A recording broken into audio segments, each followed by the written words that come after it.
आज भारत 10 साल के अंदर विश्व की 11वीं इकोनॉमी से 5वीं सबसे बड़ी इकोनॉमी पे पहुंचा है। और मैं समझता हूं जो ये मीटिंग्स, डेलिब्रेशंस, ब्रेनस्टॉर्मिंग सेशंस, इसके कारण से ही अगले 4 साल में भारत की इकोनॉमी विश्व का तीसरा बड़ा इकोनॉमिक पावर होगा।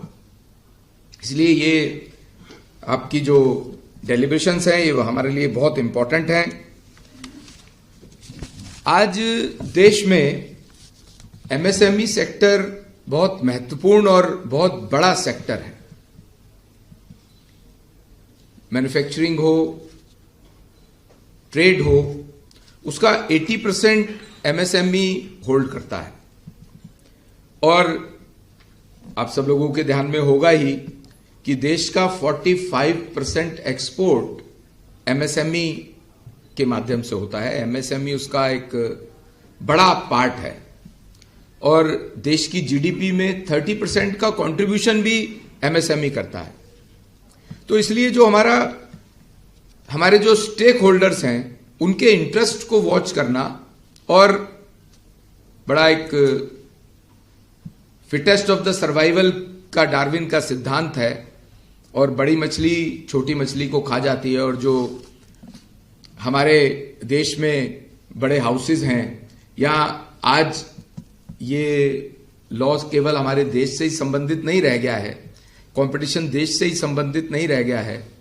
आज पूरे विश्व स्तर पर डोमिनेट करने की कोशिश की जाती है, जिसके कारण से बहुत से केसेस हमारे कंपटीशन कमीशन ऑफ इंडिया ने अच्छे से उनको समझा है और उन पर अच्छे से डेलिब्रेट करके अपना निर्णय दिया है। और इसी कारण से शायद जब ऑनरेबल हाई कोर्ट या सुप्रीम कोर्ट में मैटर जाता है तो हमारी बातों को अपहरण किया जाता है।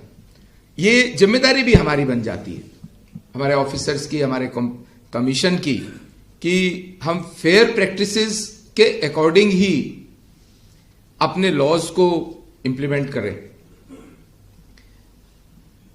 मुझे जो एक बड़ा इंपॉर्टेंट बात इसमें लगी कि हमारा जो कमीशन है वो एंटी कॉम्पिटिटिव बिहेवियर को तो रोकते ही हैं, जो new entries in the market हैं उसके लिए भी हम एक लेवल प्लेग्राउंड देना चाहते हैं।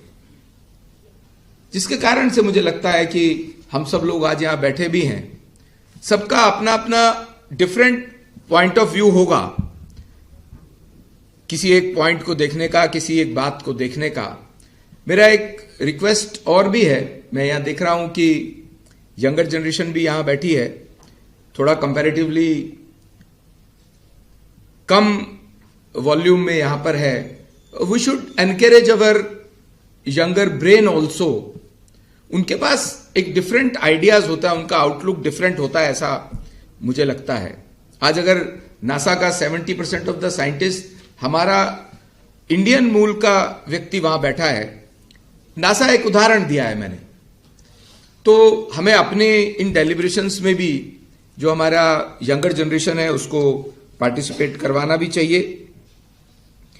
जो हमारे रेगुलेटरी इंटरवेंशंस हैं वो बहुत पहले के मुकाबले बहुत प्रभावी भी हुए हैं, जो कि डोमिनेंस के दुरुपयोग को रोकते भी हैं।